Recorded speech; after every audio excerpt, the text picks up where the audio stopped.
Hello guys, good evening. At meron naman tayong imumukbang. Ayan, may nabili tayong kakaiba na naman sa paningin. Pero ito ay isang prutas din guys. Sobrang tagal ko nang hindi nakatikim nito.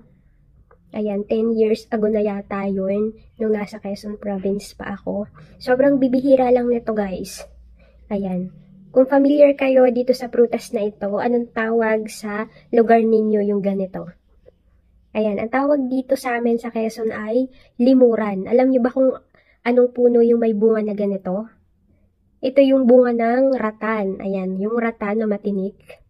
Ito yung bunga niya. Nakakain din siya guys. So, isa din siyang prutas. Ayan, medyo madumi pa siya. Nakabili tayo kanina. Ganyan yung itsura niya o diba kakaiba? Ayan. 120 per kilo pero kalahati lang yung binili ko. Kasi naman, kasama pa sa timbang yung pinakang puno niya. Ayan. Ito yung itsura niya. Familiar ba kayo dito?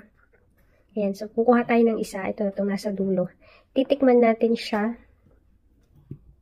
Limuran yung tawag sa amin. Limuran. Ayan. Hugasan lang natin kasi medyo siya madumi. Wait lang. Ayan. Nahugasan ko na siya guys. Wild fruit to ha, wild fruit. Kasi sa gubat talaga siya nakukuha. Ayan, buksan natin. Medyo matigas. Ay, hindi pa ito hinog. Kasi yung hinog dito ay madali na lang balatan. Wait lang. Medyo challenging siya ha, kasi medyo matigas pa.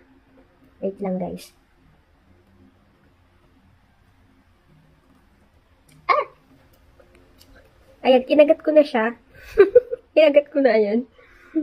Buksan natin kung ano yung itsura niya. Para makita nyo. Ayun. Ganyan yung itsura niya, guys. Siguro nagkapasa to. Ayan, meron na siyang pasa. Siguro dahil bumagsak nung kinuha siya. Ganyan yung itsura niya, guys. Meron itong ibang variety. Yung kulay brown na medyo malalaki.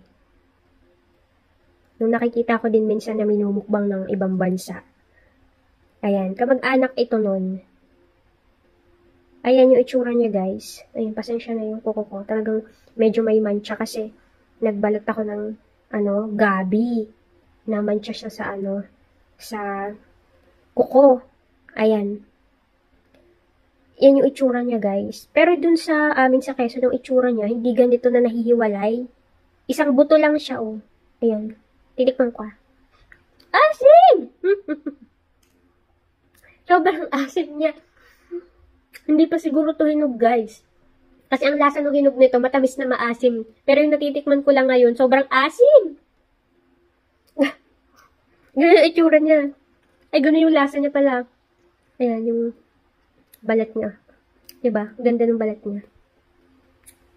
Yung ratan, yun yung ginagawang mga upuan. Ganyan. Ang mga furniture. Ang asim niya. Kinikilig ako ah. Ayan. Kung alam niyo itong prutas na to, comment kayo kung anong tawag sa lugar niyo yan. Ayan. Kaya, isa na namang episode na para malaman mo, tikman mo. Ang asim!